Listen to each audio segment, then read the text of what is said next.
Boa noite a todos. Eu sou Rafaela Pascoal. Eu sou a leitora do Brasil na Universidade Nacional de São Marcos. Gostaríamos de agradecer a presença de todos vocês hoje nesse encontro do nosso seminário O Mundo é o Sertão. Esse seminário é organizado em parceria com a leitora que atua na Universidade de Buenos Aires, que é a Fernanda Ricardo, que está presente aqui conosco. E nós gostaríamos de agradecer também todo o apoio das universidades na organização desse seminário, a Faculdade de Letras e Ciências Humanas da Universidade Nacional Maior de São Marcos e a Cátedra de Estudos Brasileiros da Universidade de Buenos Aires, que tem apoiado a realização dessas atividades, e também o apoio dos setores culturais e educacionais das embaixadas do Brasil em Buenos Aires e em Lima. Hoje o nosso convidado é o professor João Santiago, que é doutor em literatura brasileira e mestre em estudos literários pela Universidade Federal de Minas Gerais, e é membro dos grupos de pesquisa Tecnopoéticas e Literatécnica, estudos sobre literatura, outras artes e a técnica. Atualmente, o professor João é professor no Centro Federal de Educação Tecnológica de Minas Gerais, o Cefet-MG, onde atua com língua portuguesa, literatura e cultura, e é membro permanente, né, do quadro permanente do Programa de Pós-Graduação em Estudos de Linguagens. Então, professor João, muito obrigado por ter aceitado o nosso convite e estar conosco aqui nessa noite. Tá? O professor João vai apresentar, né, uma palestra intitulada Três Viagens ao Deserto, Três Experimentos Diferentes.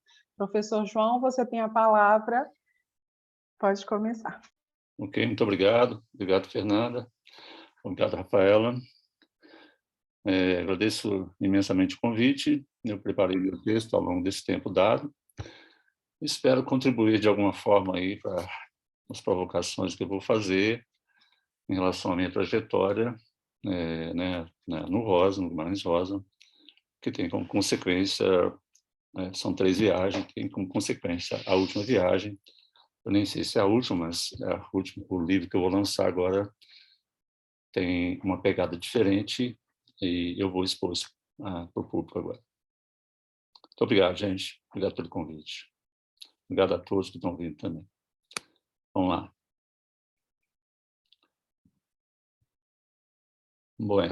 Bom, eu acrescentei alguma coisinha ao título.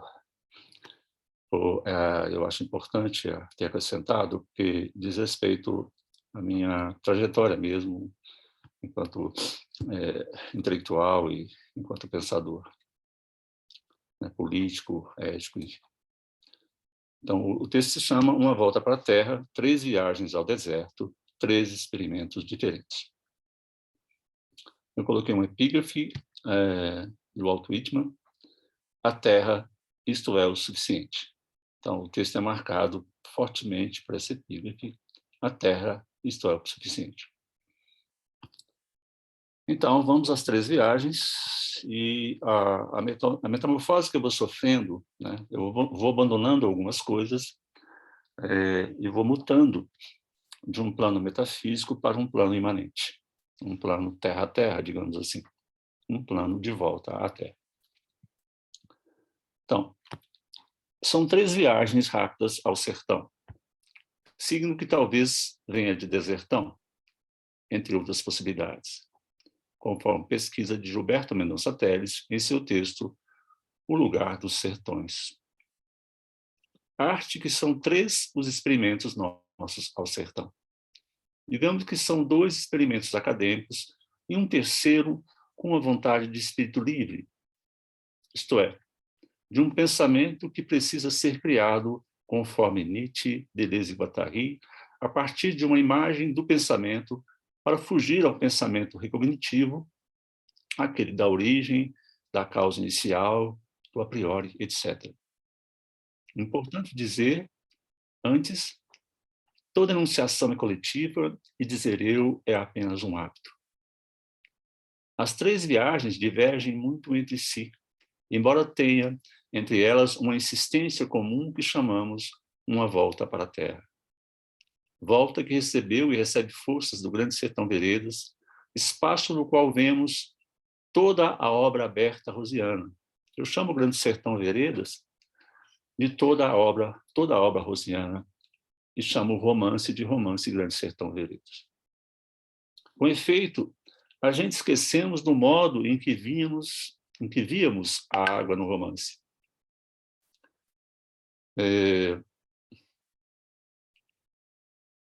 Grande Sertão Veredas, na primeira viagem.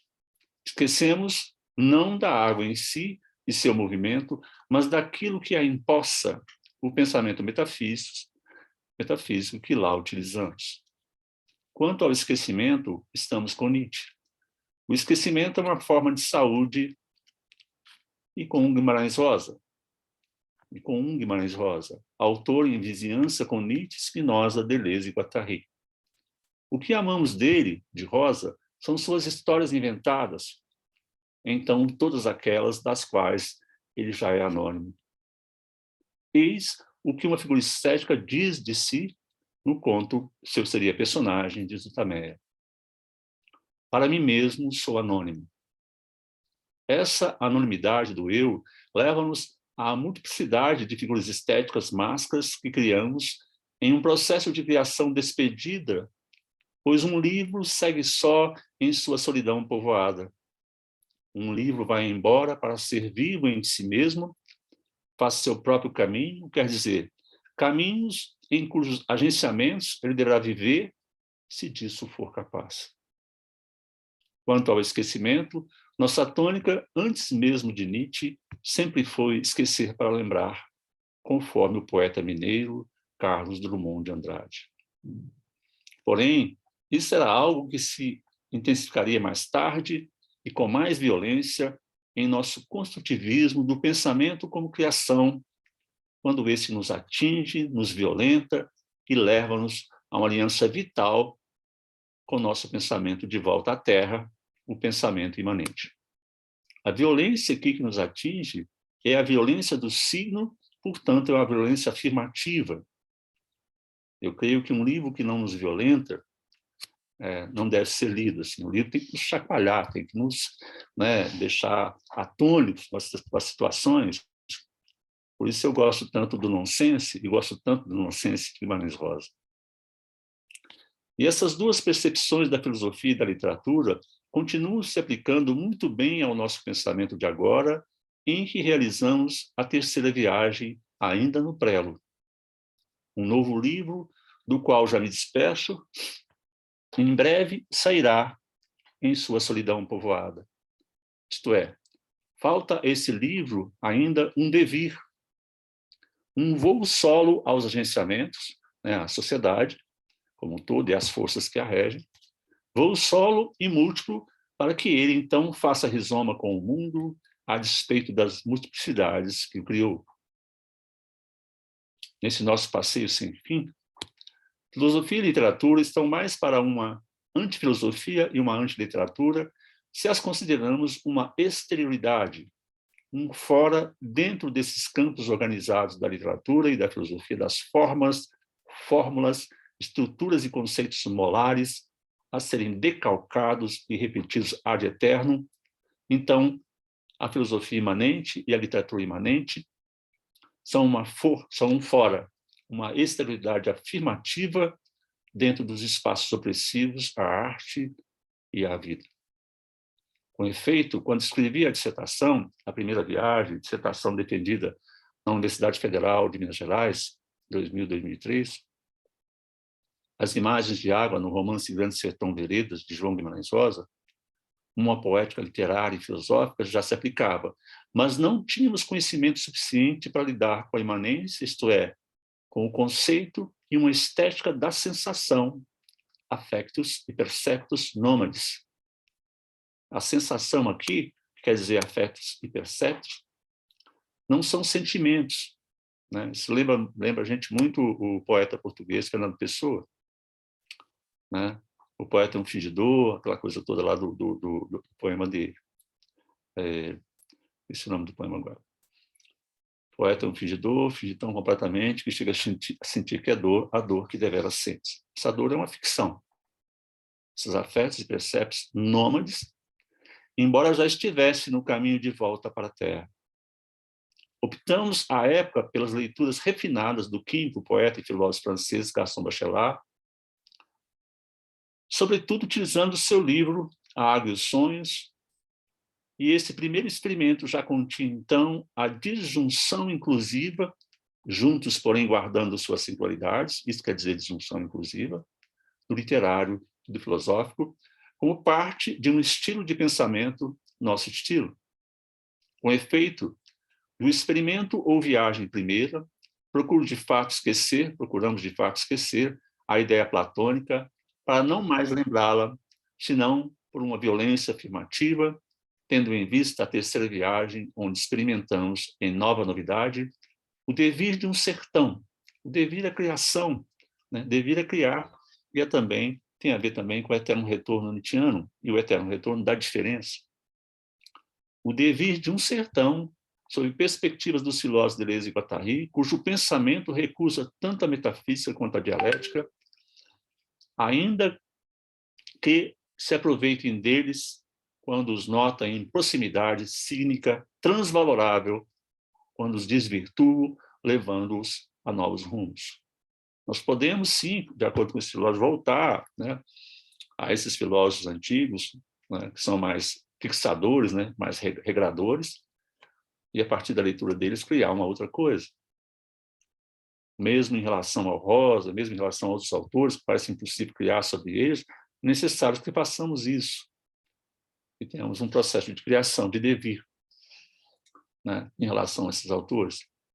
Os levemos adiante um tanto mais, parece impossível, mas, né, é o que pensamos agora. Transvalorar os valores, que é um fato muito importante para o Nietzsche.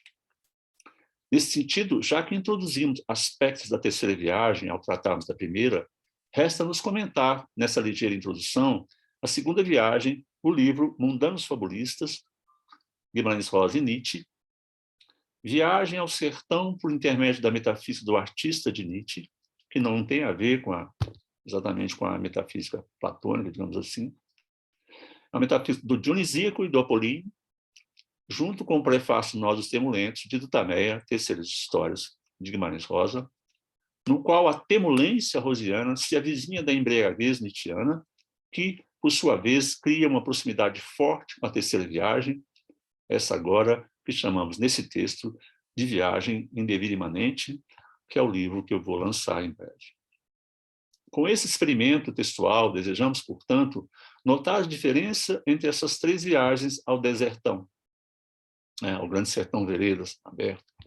Mas é preciso dizer que essas viagens são para nós um processo metamorfo que nos trouxe a um retorno, a um Natal, a uma volta para a Terra, da qual fomos suspensos a nascer. E trata-se de um retorno a uma Terra sempre por vir, que precisa ser criada em movimento e em vizinhança com a Terra. É perceptível o quanto a Terra precisa do nosso pensamento agora, dos cuidados que ela precisa, voltar-se para um mundo inteligível, um mundo digamos, católico, ou que seja, não parece inócuo, né? Tem que voltar para a Terra mesmo, uma ação com a Terra, com os povos da Terra, com as minorias da Terra. Esse seria um bom caminho a se fazer, segundo esses filósofos e segundo eu mesmo acho também. Por fim, algo ficou para trás e algo deveio em tempo. Sob a perspectiva construtivista do devir, da imanência e da diferença, presentes na inacabada terceira viagem, né, que é o livro que virá. Bom, então vamos à primeira viagem ao deserto, Imagens de Água, no romance Grande Sertão Veredas, de João Guimarães Rosa. E aqui eu vou colocar uma citação do Rosa: bebi um gole de pensamento. Né? O pensamento ganha uma espécie de materialidade aqui, e bebi, né? O pensamento parece que uma água, portanto, uma água, no sentido heraclitiano, né? Uma água que não para, que é sempre outra, né? E é assim que eu leio o Grande Sertão. Bebi um gole de pensamento, é muito bom. Mata bastante a sede do pensamento. Não podemos afirmar que abandonamos completamente a primeira viagem ao deserto, ao sertão, mas certamente algumas coisas foram deixadas para trás na segunda e, sobretudo, na terceira viagem feita ao sertão rosiano. Desterritorializamos para reterritorializarmos rizomaticamente na volta para a Terra, e num processo contínuo, nômade, num plano de imanência, seja ele da filosofia, seja ele o plano de composição da arte, ou ambos, né? Na verdade, eu faço isso de maneira a levar em conta esses dois planos, e ainda um terceiro, que é o plano da ciência. Desterritorializar-se é sair de um território para outro território. Reterritorializar é voltar ao território, mas nem a gente é o mesmo, nem o território é o mesmo, né? E rizomaticamente, quer dizer, soltando linhas, né? Sem ser dialético. O rizoma se opõe ao arbóreo, né? No Mil Platôs 1, você tem lá essa luta, essa posição colocada, nem chega a ser uma luta, mas há uma demonstração do que é o pensamento arbóreo, dialético, dicotômico, e do que é o pensamento rizomático. É como se fosse um pensamento gramíneo, uma erva que dá bulbos, né? Como chama aquele, esqueci o nome da coisa, mas é um pensamento inquieto, um pensamento da multiplicidade, né? Bom, ok. O nômade se reterritorializa num deserto movente. Então, é o que nós fazemos. Deserto, na sua relação com o vento, as dunas, né, estão sempre moventes, assim como a água é sempre movente, a não ser que a impossamos, a não ser que paralisemos, né, tanto no pensamento ou de alguma forma, nós paralisamos esses movimentos. A vida é movimento. Deixamos para trás a ideia de origem, mito, eu, identidade, verdade, semelhança, símbolo, analogia, representação, etc. E grande parte de uma crítica recognitiva, literária e filosófica. Às vezes faz um barulhinho, não sei, é o povo aí chamando, né? Sim, okay. São pessoas que estão tentando entrar, às vezes eles perdem a conexão e aí voltam. Mas okay, pode beleza. Continuar. Ok. Então, e grande parte de uma crítica recognitiva, ou seja, repetitiva, literária e filosófica, que atende, por demais, a certas linhas performáticas, por exemplo, como aquelas deixadas pelo escritor Guimarães Rosa em filmes, entrevistas, textos, isto é, do escritor enquanto crítico de si mesmo, além de um conhecimento erudito, colecional e de outras leituras que a academia, digamos assim, nos acorrentam, e de outros às quais já chegamos à academia acorrentados, como, por exemplo, o senso comum. Dentro dessa dimensão simbólica de nossa primeira viagem, e eu não trabalho hoje com símbolo, utilizamos de Vera Lúcia G. Felício, em seu livro A Imaginação Simbólica, em que Vera apresenta um bacharelado um tanto descolado de algumas características metafísicas que não soubemos explorar à época por efeito da dimensão simbólica, e como reforço a essa dimensão simbólica, ainda utilizamos também Gilbert Durand, As Estruturas Antropológicas do Imaginário, e Michel Iade, Tratado de Histórias das Religiões.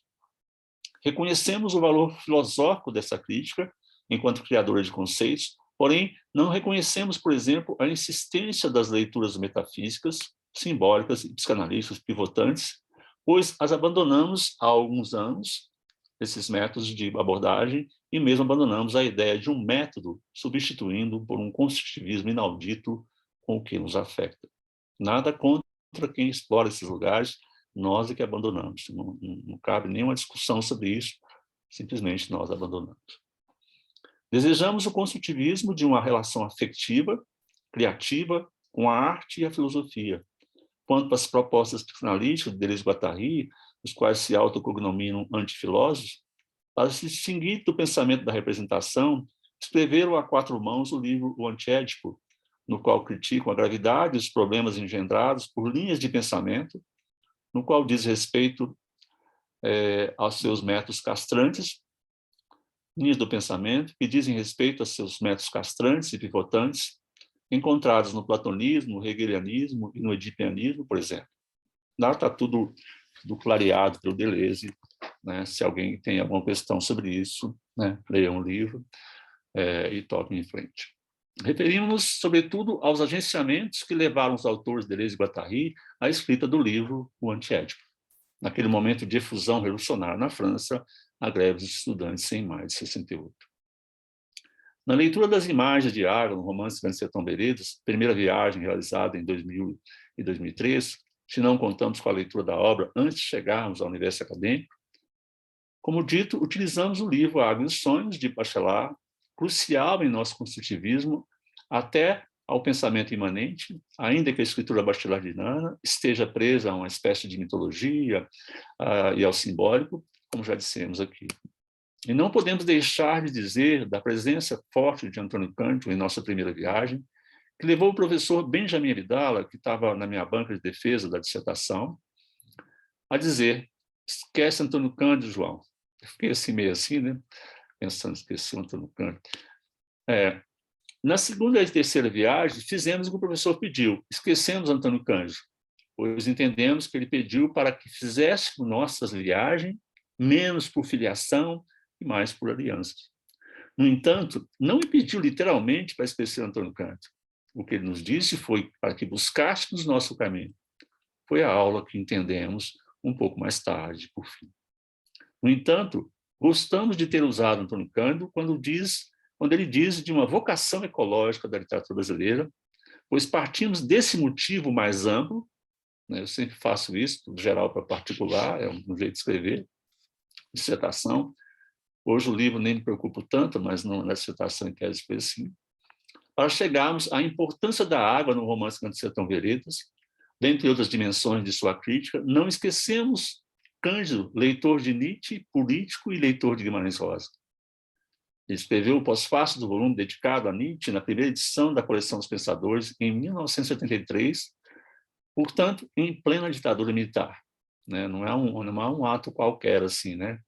Nietzsche tão revolucionário, embora se tenha uma versão do Nietzsche espalhada pela irmã dele, que não tem nada a ver com ele, né? O Nietzsche ligado ao nazismo, Nietzsche não tem nada, absolutamente nada a ver com isso. Mas ficou-nos dessa primeira viagem o pensamento como movimento da água e uma presença forte da terra. Então, isso nos marcou muito. Territórios que já nos impressionavam e aos quais, como ecologista, tentávamos proteger, e ainda hoje, esse movimento continuou se intensificando até se encontrar com o plano de imanência da filosofia e composição da arte na terceira viagem, isto é, um encontro estupendo entre arte e filosofia imanentes e o sertão rosiano, que nos levaria à criação de um sertão no mundo, uma vereda no mundo misturado rosiano. Mesmo assim, tentamos, na primeira viagem, um cerceamento mínimo das imagens de água, imagens que chamamos com Bachelard de uma das matérias que compõem o sertão. Salve-se na primeira viagem também o filósofo Heráclito de Éfeso. Eu vou citar o Heráclito de Éfeso, um filósofo pré-socrático. Para os que entrarem nos mesmos rios, outras e outras são as águas que por eles correm. Dispersam-se, reúnem-se, juntas vêm e para longe fluem. Aproximam-se e afastam-se. Tem uma frase mais rápida do Platão, mas é uma interpretação lá do Platão da água como esse movimento, né, no qual não conseguimos entrar duas vezes, nem a água é a mesma, nem, isso é muito, muito famoso isso, nem nós somos os mesmos. Utilizamos também o conceito de ressoadores, ecoadores do elemento água, de Bachelard, que encontramos em seu livro Vários Sonhos, e com o qual podemos dinamizar a água simbolicamente no sertão e conferir no romance rosiano a importância que, página a página do elemento, do signo água. Se vocês puderem compreender esse conceito de ressoador e observar no sertão, tem água, assim, muita água. É um sertão diferente do sertão, digamos, do Graciliano Ramos em Vidas Secas. O sertão rosiano é muito generoso em água. O próprio Sussuarão, né, que é um deserto bem seco, é por intermédio da água, né, e dos animais, e Geobaldo conseguirá atravessá-lo. Né? A água aparece, como vê, tem oásis nos desertos, né? Tem oásis e tem vida no deserto. Né? Mas havia simbolicamente né, colocado uma espécie de sertão inultrapassável, né, de deserto ultrapassável, deserto Sussuarão, o liso Sussuarão, que impregnou a cabeça das pessoas, né, no livro, dos personagens, e eles achavam que era inultrapassável, mas era só simbolicamente inultrapassável. Teobaldo atravessa na segunda tentativa, né? Há uma primeira, em que eles ficam péssimos, adoecem, até matam um menino para comer, né? E nessa outra, em que ele consegue atravessar, não provavelmente com planos, né? Ele chega à beira do deserto Sussuarão e vê rastros de vacas e outros animais e fala, que tem vida, é por aqui que eu vou. Então, o próprio sertão, o próprio liso se oferece de alguma forma a ele. Ele fala assim, arte que achei meu projeto. Na verdade, o projeto se oferece para ele, se é que é um projeto, né? O Sussuarão se oferece para ele, assim, há uma relação forte entre ele e o Sussuarão, ali, eles se afetam, e ele vê rastros de bichos no chão, entrando o Sussuarão adentro. Ele segue os rastros da vaca. E outros, né? Variações, tá. Ecoadores do elemento água, de Bachelard, que encontramos no livro O Ar e os Sonhos, 2001. Isso está na página 5 de algumas edições, na página 9 de algumas edições, e com o qual podemos dinamizar a água simbolicamente no sertão e conferir no romance rosiano a importância quase que página a página, estou repetindo, do elemento do signo água. E ainda na terceira viagem, utilizamos um pequeno registro de Reobaldo ao ser indagado por um barqueiro que o atravessa da margem de um rio à outra. O barqueiro faz uma pergunta e Reobaldo responde assim, né, alguma coisa e fala assim, falei mentiras d'água.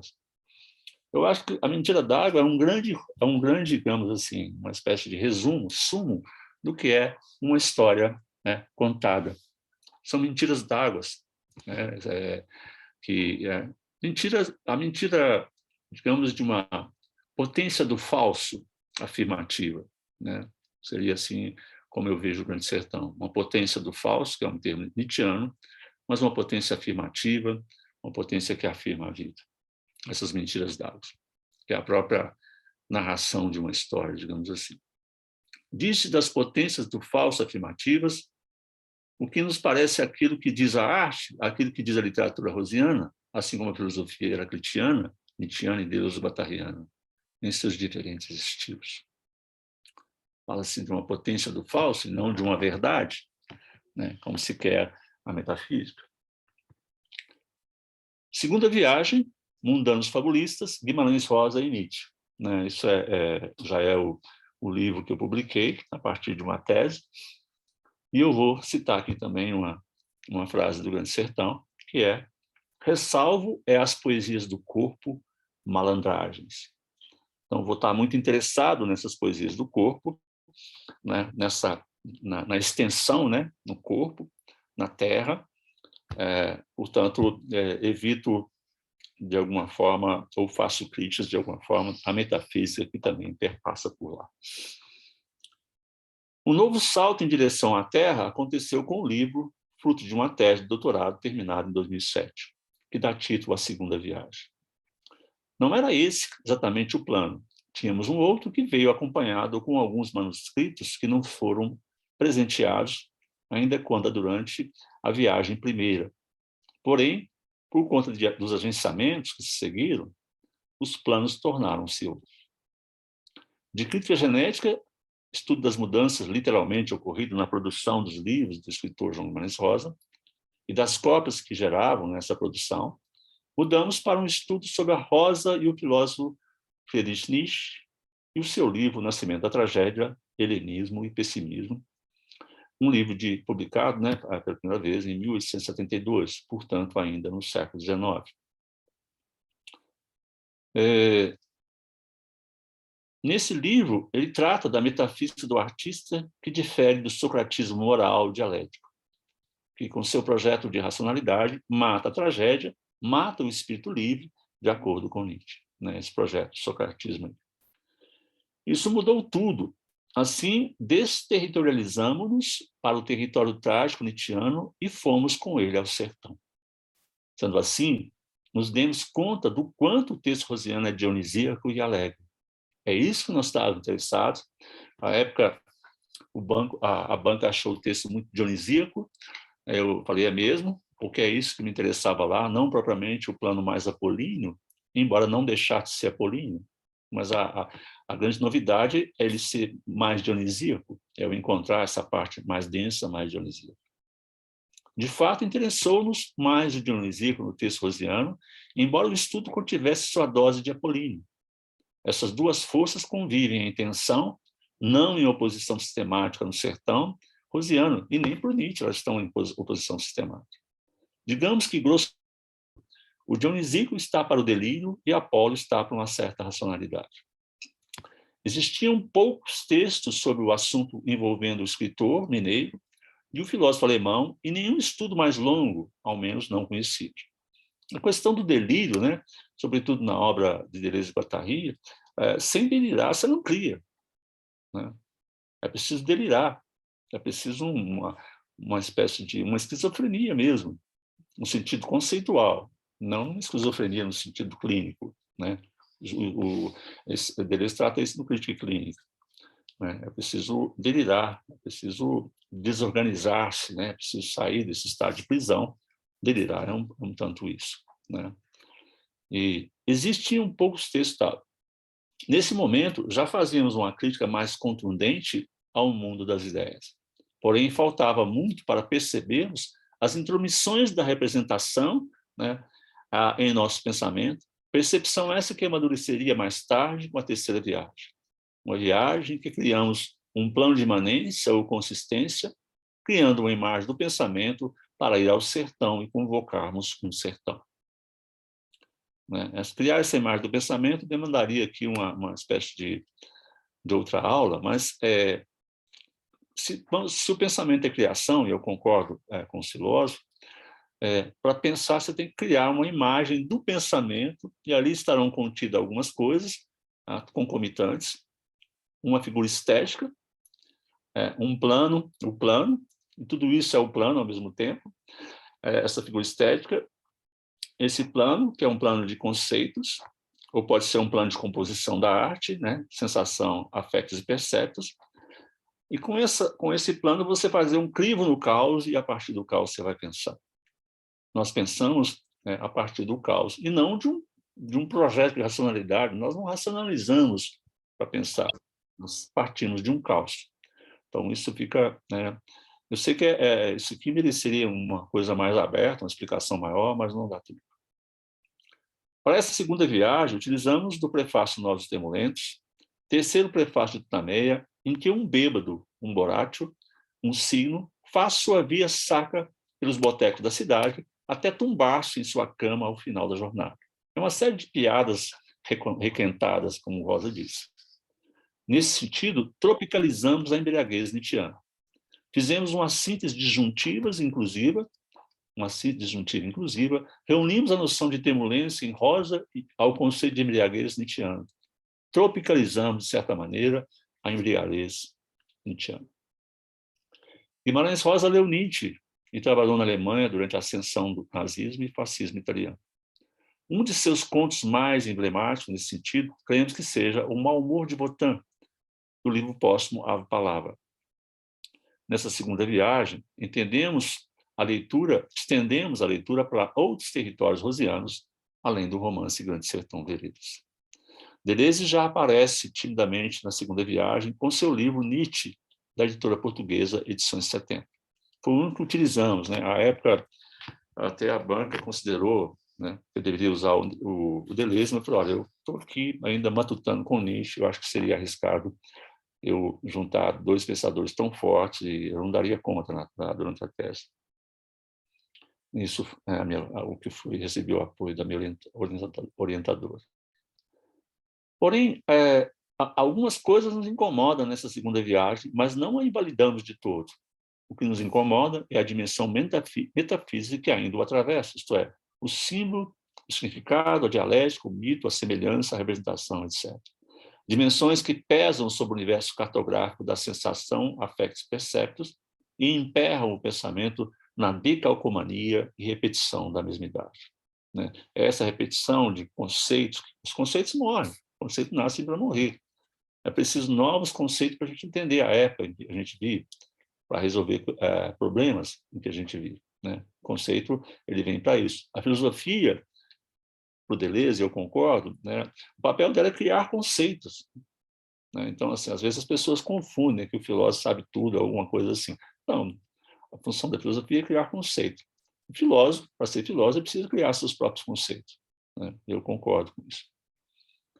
No entanto, os signos múltiplos nietzschianos causaram enorme violência afirmativa e, nesse livro, é de se notar que a presença filosófica já prevalece sobre a teoria literária na busca de novos caminhos e esquecimento do recitar de uma bibliografia que seria mais dentro de uma tradição propriamente literária e recognitiva, que não se estende a toda a crítica literária. Nem toda a crítica literária. Não estou aqui falando contra exatamente a crítica literária, mas vocês estão vendo, eu acho, dá para perceber que eu estou fugindo a um modelo recognitivo de repetição, senão eu não crio. Eu preciso criar coisas novas, né? O que parece impossível, mas é possível criar sim. É preciso pensar e criar coisas novas, conceitos novos, imagens novas, né? É o que eu tento fazer. Ou tento, né? É um esforço a mais. No sentido, o Deleuze utiliza isso aí, um esforço a mais. Quanto à razão, ele vai falar não de uma razão, mas de uma prudência, que é necessário uma prudência para pensar, pensar uma prudência para uma ação. Para você não virar farrapo, você não cair numa linha de abolição. Essas linhas do Deleuze são sempre múltiplas. Uma linha que não territorializa, né? Uma linha que atravessa, assim, seu pensamento atravessa, ele não faz contato com nada, ele acaba caminhando para a morte. Ok. Tá. No entanto, afirmativo desse livro, tá. Com efeito, a presença do texto rosiano no experimento analítico cresce de maneira mais relevante. Não que tenha sido assim, que não tenha sido assim na primeira viagem, mas algo de substancial leva-nos a uma linha de fuga da repetição. Nós vamos fugir, né, da repetição, tendo em vista o curso cada vez mais presente de um movimento e encontros inauditos que fugisse à recognição. Estou repetindo isso aqui. Nessa linha de fuga, fazemos fugir nosso pensamento, ainda que titubeante nesse momento, para uma outra forma de pensamento que na terceira viagem implicará no pensamento como criação e não mais como reflexão, comunicação e contemplação. Algo que Deleuze percebe em Nietzsche e outros intercessores que o leva a escrever o livro Nietzsche e a Filosofia, no qual podemos perceber a forte presença do filósofo alemão na obra de Deleuze. Deleuze criou sempre uma monografia, um livro sobre alguns autores que o afetaram mais densamente, né? Foucault, Kant, Sacher-Masoch, Leibniz, tem uma série aqui na frente dessas monografias, Kafka, né? e tantos outros. Todo livro que escrevemos é um experimento, e nesse sentido, um livro inacabado. No entanto, esses livros narram também figuras estéticas e personagens conceituais, né? Figuras estéticas estão para a literatura, personagens conceituais para a filosofia, né? Respectivamente artistas e filósofos, cujo esquecimento divulga um povo por vir. Tanto esses filósofos quanto os escritores os entendemos como fabulistas e mundanos do mundo, no sentido de serem do mundo e criadores de mundos que entram em relação fabulista com o mundo. A fábula é o próprio devir, a diferença. Passa ao largo de qualquer sentido moralista da fábula, mas a fábula como criação de um mundo possível que, por sua vez, fará rizoma com o mundo afetando-o. Aqui eu estou repetindo a ideia de que o sertão não é o mundo, contrariando lá o Rosa, de certa maneira, mas o sertão é um mundo que faz rizoma com o mundo. Terceira viagem, chegada construtivista à Terra e a uma Terra. Então, aqui eu vou dizer de onde sai essa coisa minha de que o sertão não é o mundo, né? Com Deleuze e Guattari, Mil Platôs, página 20. O livro não é a imagem do mundo segundo uma crença irrealizada. Ele faz rizoma com o mundo a evolução aparalela do livro e do mundo. O livro assegura a desterritorialização do mundo, mas o mundo opera uma reterritorialização do livro, que se desterritorializa, por sua vez, em si mesmo no mundo. O livro é uma singularidade, né?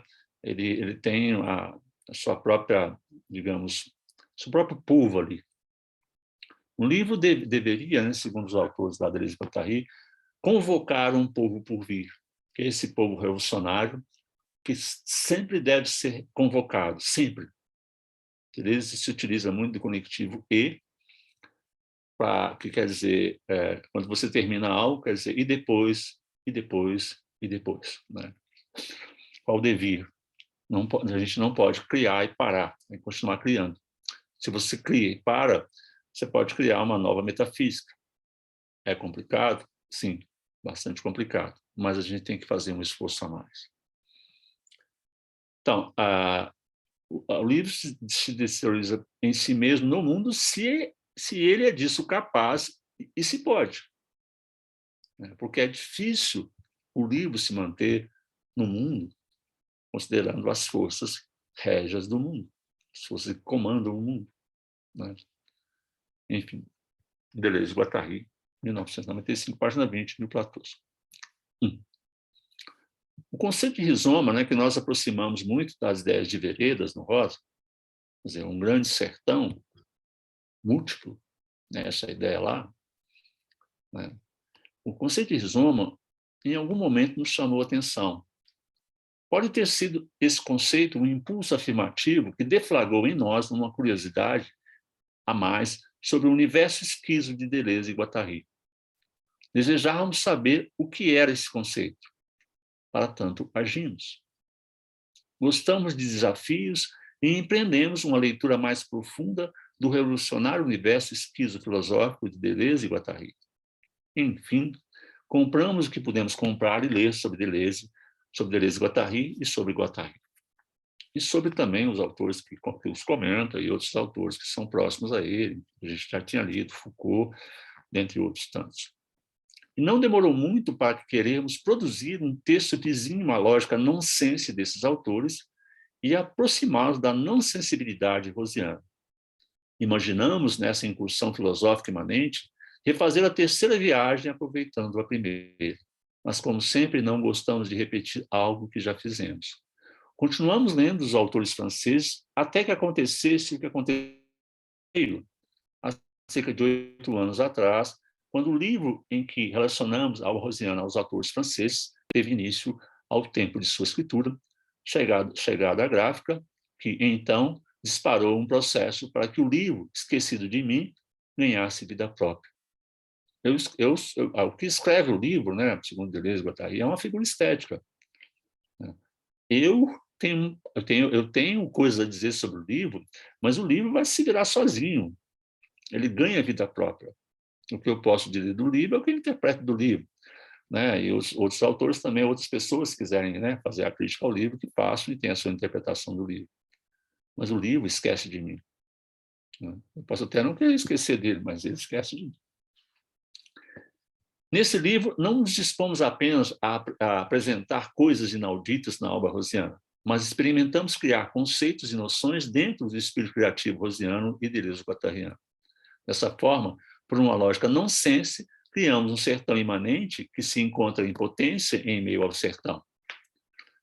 Precisamos dizer que vemos a obra rosiana como uma literatura menor, que rompe com a lógica de organização, isto é, o escritor rompe com sua língua materna e cria um turbilhão, uma esterilidade dentro dessa língua, desestabilizando-a. E isso faz parte do horror rosiano ao cotidiano e ao cotidiano da língua. Rosa é um criador. Né? Ele quer criar a partir de uma língua, né, que ele mesmo cria. Nesse sentido, uma literatura menor não é a de uma língua menor, mas antes a que uma minoria faz em uma língua maior. Mas a primeira característica, de toda maneira, é que nela a língua é afetada de um forte coeficiente de desterritorialização. Essa língua ela se desterritorializa da língua materna, com sua tendência à organização, né, à relação de poder, né, que ela exerce sobre o outro.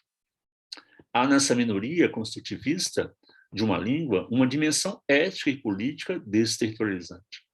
Rosa, uma figura estética em sua solidão povoada, singular, fugindo da língua arbórea e a decalcomania que ela empreende.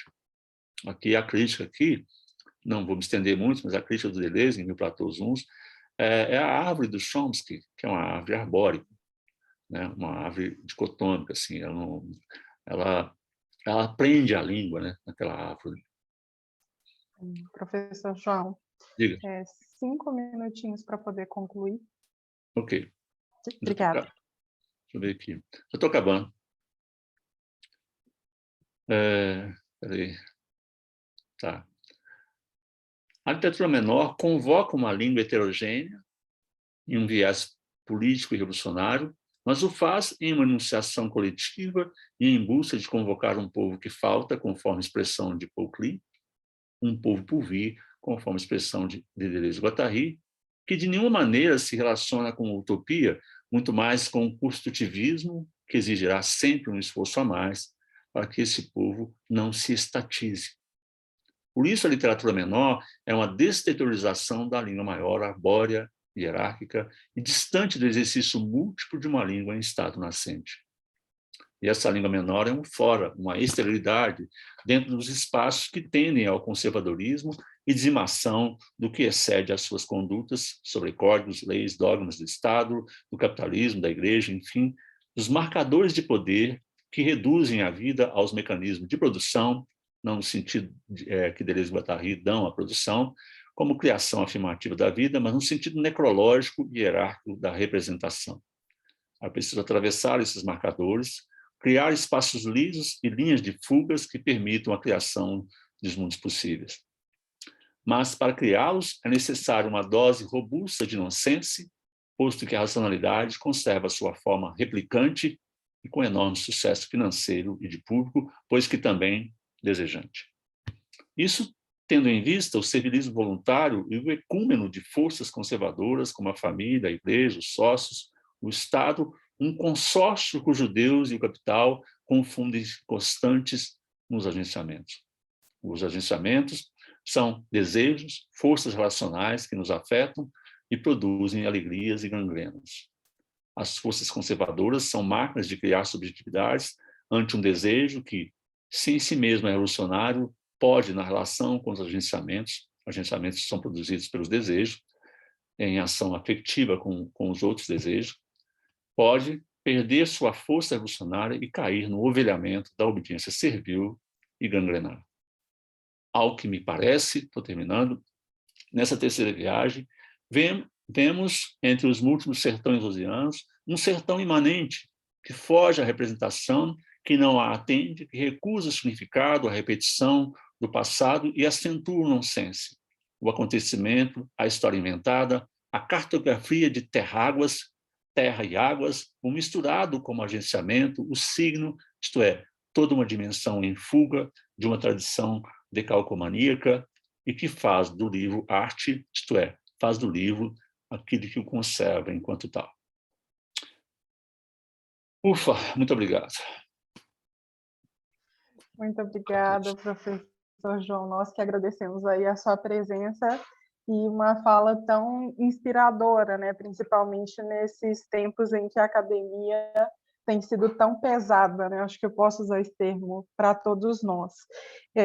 Enquanto você foi narrando as suas 3 viagens, foi possível fazer, inclusive, uma relação com o nosso dia a dia e a nossa produção na academia e também nos nossos ambientes de trabalho, né? A maior parte das pessoas que nos acompanham aqui são professores ou são pesquisadores ou as duas coisas, né? E foi muito interessante ouvir você falar, porque quando você fala das suas primeiras viagens, você fala dessa questão da academia, né? Quando você fala de, por exemplo, uma dissertação, uma tese, e você fala que a sua terceira viagem é mais livre, né? Que é essa produção.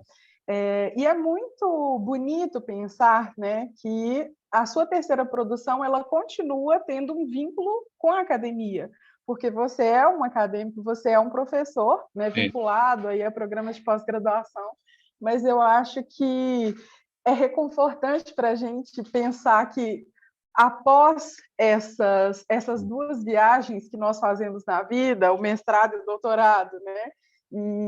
E assim, que Existe tem vida certo. após, existe Existe vida vida. após. Eu defendi no ano passado e esse é o meu pensamento. Então, eu consegui, assim, fazer uma relação muito grande, né, com o que eu estou passando agora e tenho certeza que muita gente que está aqui nos acompanhando. Mas eu acho particularmente interessante você falar dessa questão da liberdade, porque, de certa maneira, as duas primeiras viagens, né, que você teve aí na leitura de Guimarães Rosa, e algumas pessoas aqui investigam Guimarães Rosa na academia, né, elas têm, de certa maneira, um peso de obrigatoriedade, né, essa carga da Sim, sim. obrigatoriedade de produção, né, publish or perish.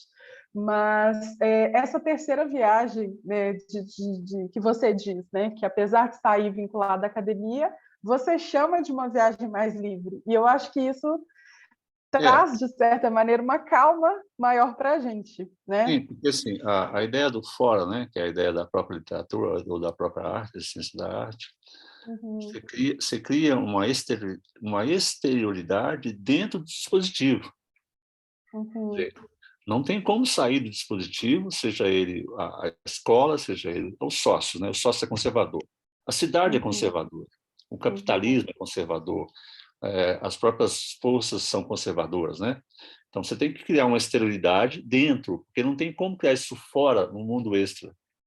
Então, essa é a exato. ideia do fora da literatura, da arte, é isso. É uma exterioridade. Então, o seu pensamento, meu pensamento, quer uma exterioridade, mas eu não tenho como sair fora do que está colocado, né, no meu âmbito de vivência ou de pensamento. Então, é Uhum. isso. Mas é daí que vem, então, agora a minha pergunta, e eu vou abrir para perguntas daqui a pouquinho. Ok. Pensando em todo esse contexto e pensando em tudo isso, né? A leitura do Guimarães Rosa, ela, não só do Guimarães Rosa, mas a leitura literária, de maneira geral, ela é uma relação dialógica, né? A partir do momento que ela se estabelece enquanto uma relação eu e livro, né? Mas ao mesmo tempo ela é uma ação singular, em todos os sentidos do singular, né? Que essa palavra singular pode ter. Então ela é uma ação singular. E a minha pergunta é, pensando justamente nesses contextos acadêmicos, educacionais e etc., como que é possível, principalmente aqui que nós temos professores de língua e de literatura em Uhum. ambientes muito formais, como que é possível propor leituras de Guimarães Rosa que tendam à liberdade? Ou seja, como que a gente consegue criar esse espaço do esforço criativo dentro dos nossos contextos de atuação? O último reduto, né, que você tem em relação à liberdade não existe, né? Mas o último reduto que você tem de espaço livre é o seu pensamento, né? O seu pensamento.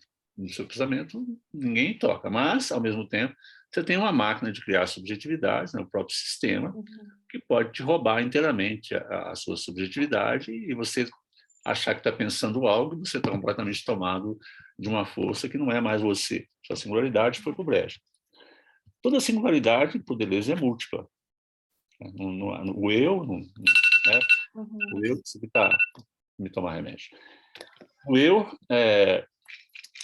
o Deleuze não existe, senão existe a multiplicidade, a singularidade e a multiplicidade. Então, você tem que fazer esse esforço de pensamento para sair desse lugar tão organizado, né, que é o próprio pensamento organizado por né, valores já antiquados, que não conta mais do movimento. A vida é movimento, a vida não está parada, está estática. O que o desejo no Deleuze é desejo de produção. Ele é produção de desejo, não é falta. Não existe ninguém, não falta nada a ninguém. O desejo não é uma falta. Você tem desejo em excesso. Daí, em relação ao desejo em excesso, você tem a prudência. Agora, dentro da escola, você precisa de liberdade de cátedra, né? Durante a vivência em faculdade particular, eu só ficava um ano, porque eu queria minha liberdade de cátedra, mas eu não tinha emprego, né? Vivia mudando de faculdade porque eles me mandavam embora porque eu não podia falar sobre determinadas coisas. O Cefet me permite, né, conduzir, eu tenho liberdade de cátedra, mas não é uma condução irresponsável. Estou amplamente amparado com o discurso Foucaultiano, Deleuziano, né, Peter Popelbart, antropólogos, sei lá, todo um agente que me dá essa sustentabilidade. Então, eu me permito falar com muita liberdade. Agora, esse espírito livre, você precisa criá-lo, né? Em vez de uma reação, você vai para uma ação. Uhum. Você tem que sair de uma lógica do ressentimento e ir para uma lógica da ação. O ressentimento cria o reativo, né? Então, assim, o cuidar de si, né? Falando com o professor aqui, né? Ele precisa cuidar de si, não se encher, turbinar de trabalho. Minha produção qual que é? É tanto, eu vou produzir só isso aí. I'm sorry. Não vou produzir mais, não. Tá bom, já produzi demais, né? Essa ideia de produção contínua da academia. Eu faço o mínimo, estudo muito, né? Estou aqui dentro de uma sala que os professores devem ter, mas é livro para caramba, né? Então, via só Deleuze e Guattari, ali tem outra coisa, tem outra quantidade lá na sala. Estudo muito, né? Livro para isso, adoro minha disciplina, adoro o que eu estudo. Mas fui encontrando cada vez mais, na busca por esse espírito livre, que tem que ser criado. Vou te falar de um professor, Cláudio Piano. Ele vai dizer o seguinte: quando ele encontrou Freud e Lacan, ele falou: nossa, esses caras são demais, papapá. Ele é deleuziano, né? Mas quando ele encontra Deleuze e Guattari, ele vai falar assim: puta que o pariu, né? Quer dizer, são esses caras aqui, entendeu? Ele vai gritar isso assim, né? E os palavrões faz parte do meu espírito livre, entendeu? Em sala de aula. Então, você tem que criar essa coisa, né? Que para mim é uma espécie de alegria, né? Eu dou aula com muita alegria, vou lá, dou minha aula. E eu me volto muito para a ideia de ficção, né? Deleuze vai dizer, se o desejo produz algo, produz o real. O real não é uma complexidade lá, o real é o que está diante de mim, e é uma produção, mesmo assim eu posso ficcionalizar isso, entender a coisa de outra forma. Há sempre um perigo rondando, né? Eu vou dizer no livro lá que mais perigo do que o perigoso, né? Eu trabalho muito com a ideia de perigo e perigoso, é a castração. É você ser castrado na sua potência, seja ela potência desejante, que eu também não trabalho com gênero, eu acho que você é o que deseja, acho gênero, né? Não trabalho com isso. Você é o que você deseja. Para mim isso é muito, muito simples, né? Não tem nada a ver com outras coisas. Então você vai mudando sua forma de pensar, saindo de escolas, né? Primeiro saindo do senso comum, né? E saindo também das escolas que ficam de alguma forma aí, tentando estudos culturais ou outros estudos X. Eu vou encontrando também minha liberdade dentro da própria filosofia do Deleuze, do Nietzsche. Eu vou fazendo o meu caminho, como diz lá o professor. Esquece Antônio Cândido, João, né? Não é para esquecer Antônio Cândido, é para me fazer meu caminho. E muitas vezes a gente fica preso a uma tradição, não abandona esses conceitos e passa a vida inteira falando dos mesmos conceitos. Já foi, eu não dou conta, né? Eu sou muito livre para ficar preso em determinadas coisas. Mas a questão da filosofia e da literatura é desde antes da escola. Já era uma coisa minha. Quando eu entrei na UFMG, aos 36 anos, né, meio tardio assim, já foi o que eu quis estudar, Benjamin, literatura, enfim, por aí afora. Então é isso. Obrigada. Aos participantes, Fernanda, temos alguma pergunta no chat? Alguém, se quiser fazer alguma pergunta, também pode, ou abre o microfone, pergunta, ou então... João, E...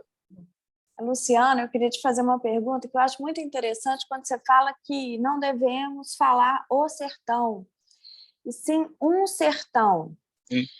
E no início você falou do caos, e me parece hoje que as pessoas, nós temos muito medo desse caos, né? Esse caos criador. Hoje talvez sejamos mais criaturas do que criadores. E aí as pessoas perguntam, mas como criar? Né? Mas me ensina a criar. Né? Você escuta isso. Porque você não vê a arte na escola. Então, eu queria te pedir para comentar esse sertão, esse evitamento, entre aspas, do sertão, e talvez se eu poderia substituir o ser pelo caustão, nesse sentido, assim. Essa organização, ou pelo caos, ou essa organização do ser pela noção do corpo sem órgãos.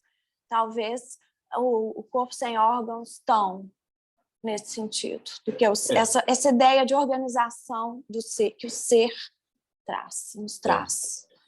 Bom, a questão do ser, né, não trabalha com a questão do ser, trabalha com a questão do devir. O caos é da onde parte realmente o pensamento. Se você pensar um pouquinho, você vai falar assim, vai pensar algo, você está completamente confuso. De repente, algo começa a clarear. O pensamento funciona assim. A questão é que lá atrás, Sócrates vai dizer que você pensa a partir da razão. Não, você pensa a partir do caos. O que, na verdade, você cria é um caosmo. Né? Você cria um caosmo.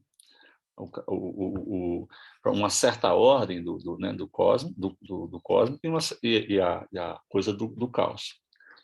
Você faz para pensar, você faz um crivo no caos, e é a partir daí que você pensa, né, dentro da lógica imanente. Não é a partir de uma racionalidade que você pensa. Senão você vai ficar aplicando os conceitos para poder pensar através deles. Você não vai criar sua própria singularidade de pensamento. Né? Então, é partir do caos e criar algo, paradoxalmente, nonsense. Não é trabalhar com senso. O que é o bom senso? As pessoas falam, não, gente, vamos ter bom senso. O bom senso é água choca. Né? Gente, vamos mudar tudo. Tá, vamos lá. Então, o centro faz a reunião e fala assim, tá, vamos mudar o quê? Vamos mudar essa coisa. Não, isso aí não, pô. Isso, sempre deu certo, assim, vamos mudar. Então, bom senso é isso, você não fazer nada, você não tem uma ação sobre a coisa. É partir para cima mesmo. Né? Com a ação. A ideia da reação é sempre ligada ao ressentimento, né? Ao reativo. Você não anda, você reage às coisas com raiva, você põe culpa em todo mundo, mas você não tem uma ação afirmativa ante o mundo. Né? Então, é fugir dessa ideia de reação. Você cria um caosmo, né? Como no próprio livro do Guattari, né? Que chama Caosmo. Né? Caosmose. Né? No Guattari, caosmose. Então, o pensamento estaria aí, mas o pensamento precisa delirar, né? Ele precisa... Vamos pegar, por exemplo, tem um caso muito típico no Antiédipo, né? Em que o personagem Lens sai para dar um passeio. Ele está feliz no passeio, está ante a floresta ali, né? Está feliz, em contato com o mundo, e feliz sozinho ali, na sua solidão povoada. Aí eles mandam um padre para buscá-lo e trazer para o seio da família. A família é um inferno, é uma desgraça, entendeu? Ela não permite que ele seja o que ele é. Ela quer enquadrar ele num perfil X. E muitas vezes a própria academia faz isso conosco. Ela nos enquadra num perfil X, você cria uma grande fé sobre aquilo, né? E acaba achando que aquilo é aquilo. Mas o grande lance para que mudemos, né, todo o pensamento do mundo é criar algo diferente, e criar de novo, e de novo. Não parar de criar. Nós paramos de criar, adotamos determinados conceitos, e nós estamos vendo a Terra sendo morta. Nós mesmos estamos mortos, cansados, de cansaço, porque a lógica da representação, a lógica da racionalidade, né, e a ideia de eficácia está matando nós todos. Mas não se cria uma outra lógica. É como uma ponte antigamente, a ponte não tinha arcos de baixo para passar água. Por quê? Porque era de interesse, como o petróleo hoje, era de interesse das empresas que faziam pontes, que a ponte fosse assim. Demorou séculos para que houvesse um arco debaixo da ponte para a água passar. Porque há um enorme apego a conceitos que não prestam mais o serviço ou não produzem novas coisas, não produzem novos pensamentos. não é fácil, né, dentro do livro que eu estou escrevendo, eu vou dizer, não é fácil nascer novo, não é fácil nascer de novo, porque nós estamos impregnados de valores judaico-cristãos, valores de racionalidade, que nos traz um certo equilíbrio, mas também uma loucura, uma esquizofrenia mesmo, no sentido clínico. Tá? Então, nós criamos um caos, mas, paradoxalmente, é preciso delirar, né, para poder produzir algo novo. Então, muitas vezes, na aula de literatura, você fala uma coisa sobre determinada palavra com um aluno e fala, mas isso não é possível, não? Não é possível, não. Eu falei, está aqui, está dito aqui. Né? E a leitura de literatura não é algo fácil. Né? É preciso aprender a ler literatura na academia, no sentido mais assim, de mais, digamos, de uma expertise maior, de uma malícia maior diante do texto, seja lá qualquer texto. O que o autor está querendo dizer, o que está dizendo. Não é o que o autor exatamente, eu estou nem aí para o autor, eu estou aí para o livro, para o que está no livro. Né? Às vezes o autor pensa alguma coisa, eu não acho que seja aquilo lá que está lá. Essa interpretação, né? Mas não é uma coisa maluca, né? Não estou falando disso. Mas e a distância, né? E toda essa distância que criou a internet, as coisas todas do livro, reflete muito nas aulas, sobretudo da letras, né? Em que os nossos alunos chegam sem ter lido absolutamente nada de nada. Né? Gostaria que eles lessem mais, mas o tempo não está permitindo ler mais, porque cada vez trabalha mais e lê menos. Né?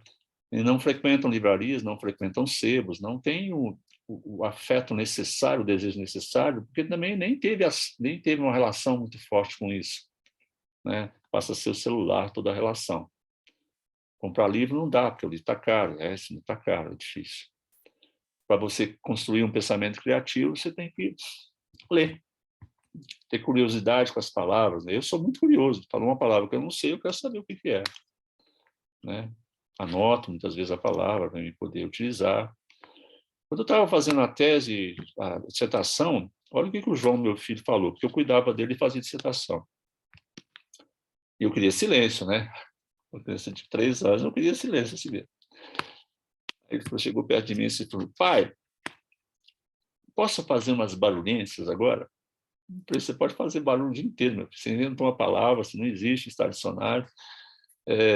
Então, e ele ainda cantou, né, também, debaixo do chuveiro, assim, ó, perto da água eu sou feliz, perto da água é o amor. Eu olhei assim para ele, falei, leitor de Guimarães Rosa, porque eu só falava disso. Né? Para escrever dissertação, só falava de rosa e de água e não sei o quê, só enxergava água escrita em todo lugar. E está na minha dissertação, né, falando sobre essa frase do João, dentro da água eu sou feliz, dentro da água é o amor. E o Rosa vai dizer, perto da água tudo é feliz. Né? Ele vai dizer isso. A água já... Você não precisa enxergar a água para sentir a água. Né? A água, eu até brinco com os alunos assim. Por que cantamos no banheiro? A frase que, filosoficamente, a frase científica, por que cantamos no banheiro? Eu tenho uma resposta para isso. Meio maluca, mas tem. É uma pergunta. Aí a turma ficou olhando para mim assim, falando, não é possível que as mulheres não sabem por que cantamos no banheiro. Aí eu respondo, né? Se alguém descobrir, eu vou dando dicas até responder. Cantamos no banheiro porque estamos mais próximos do útero, do líquido amniótico. Traz uma sensação de conforto à água. Então, a água tem imensas possibilidades cínicas, não simbólicas, porque o símbolo ele ingessa a palavra, né? Ele não deixa a palavra, ele ingessa a palavra num significado. E a outra coisa é não trabalhar com significado, que aí vai complicando. Né? O signo é aberto, ele não ingessa, o simbólico ingessa. E por isso não dá para trabalhar com simbólico trabalhando com Deleuze e Guattari. Então muda, é necessário você estar bem aberto a fazer uma mudança radical, né? Abandonar toda uma velharia de pensamento e a partir daí começar a criar coisas. Então, eu peguei esses 3 caras, né? Deleuze, Guattari e Guimarães Rosa, e vou tentar criar coisas. A capa do livro já vai trazer a série de coisas que eu criei, a série de coisas que eu transvalorei no texto Rosa, com todo respeito, né, ao Rosa e a esses autores, Também não estou desrespeitando ninguém ao não usar determinados autores, não se trata de desrespeito. Minha coisa é com a coisa que já deu, né? Que não preciso utilizar mais. Acabou que eu falei muito aqui, não sei se respondi, Luciano. Respondeu sim, obrigada, João. Pessoal, alguém tem mais alguma pergunta? Pode ficar à vontade de abrir o microfone.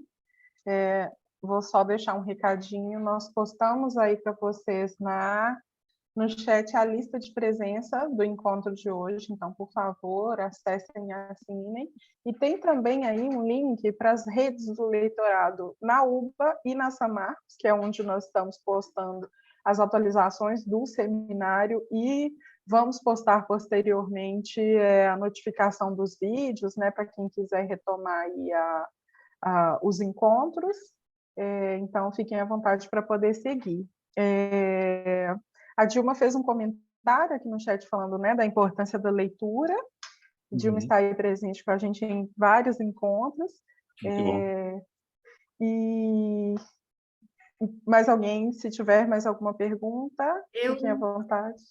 Não é nem uma pergunta, não. Eu só queria fazer um comentário. Eu queria agradecer o professor João pela travessia caudalosa como o Rio São Francisco, cenário aí do Grande Sertão. Depois já fica o convite, se quiser lançar o livro com a gente. Você está falando... está falando assim para um público, a gente tem boa parte aqui de argentinos, né, formadores, argentinos se formando, assim, né, como futuros professores e grandes leitores, né, como isso é cultural, assim. Então a maioria deles já conhece a obra de Guimarães, está aqui pelo interesse para reconhecer, rememorar, né?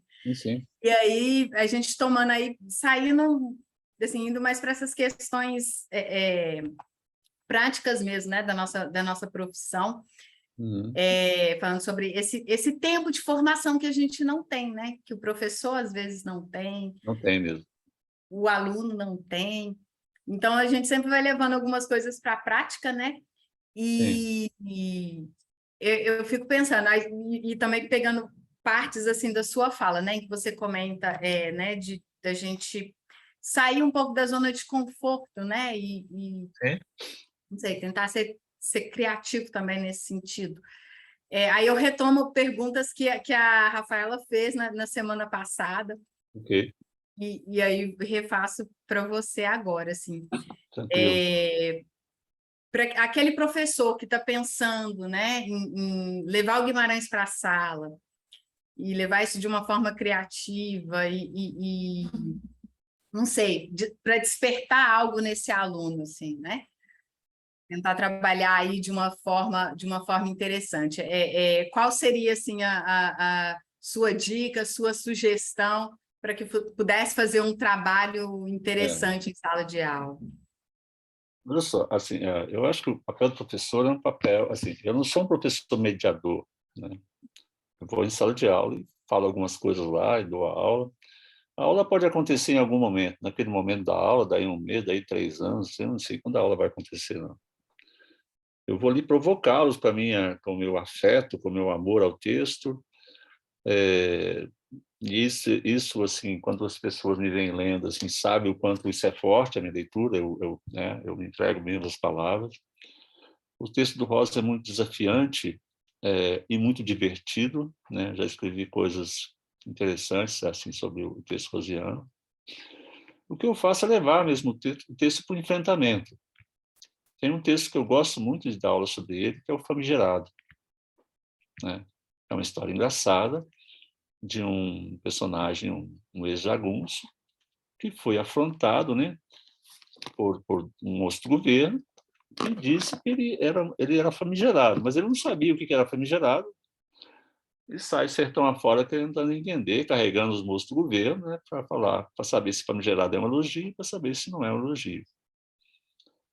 E tem as peculiaridades da língua rosiana que são engraçadas. Eu acho engraçadíssimo, mas não é engraçado você ficar gargalhando de nada, não. É engraçado, né? Assim, mas te dá um ar assim, de delícia, né?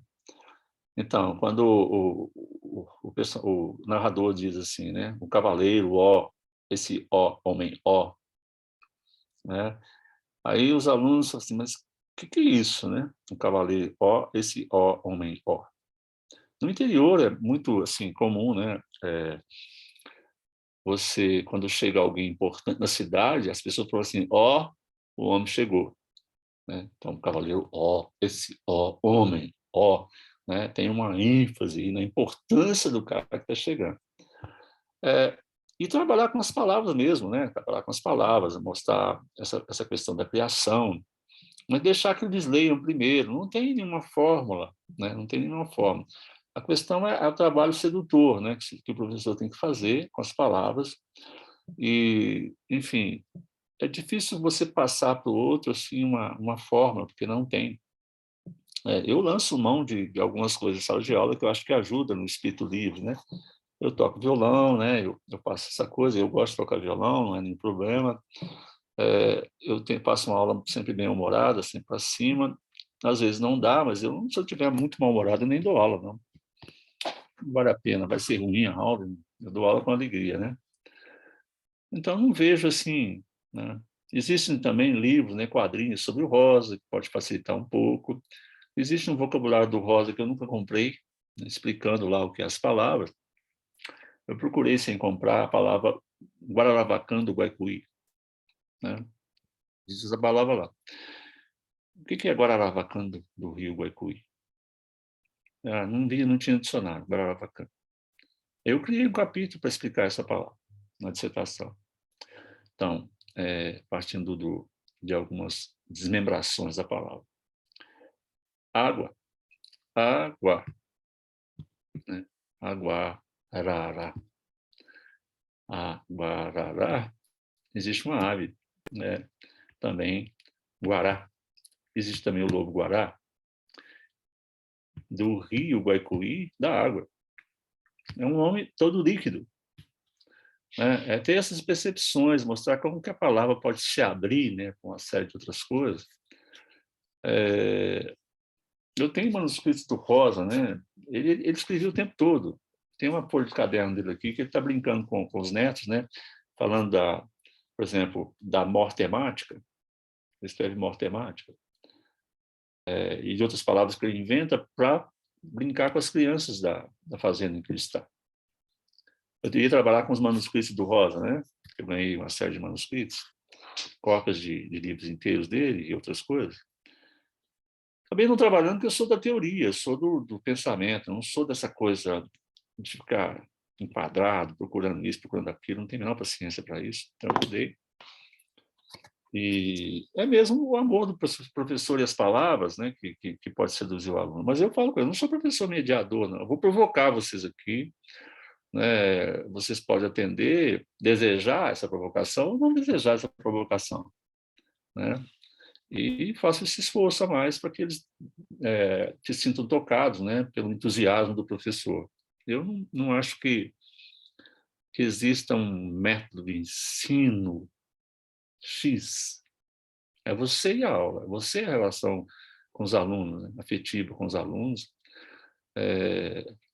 E a transmissão, nem sei se transmite algo, eu fico falando ali. Eu não chamo para mim essa possibilidade de ensinar alguém. Né? Eu falo coisas que podem afetá-los bem ou mal, não sei. Espero que eles façam proveito disso. Né?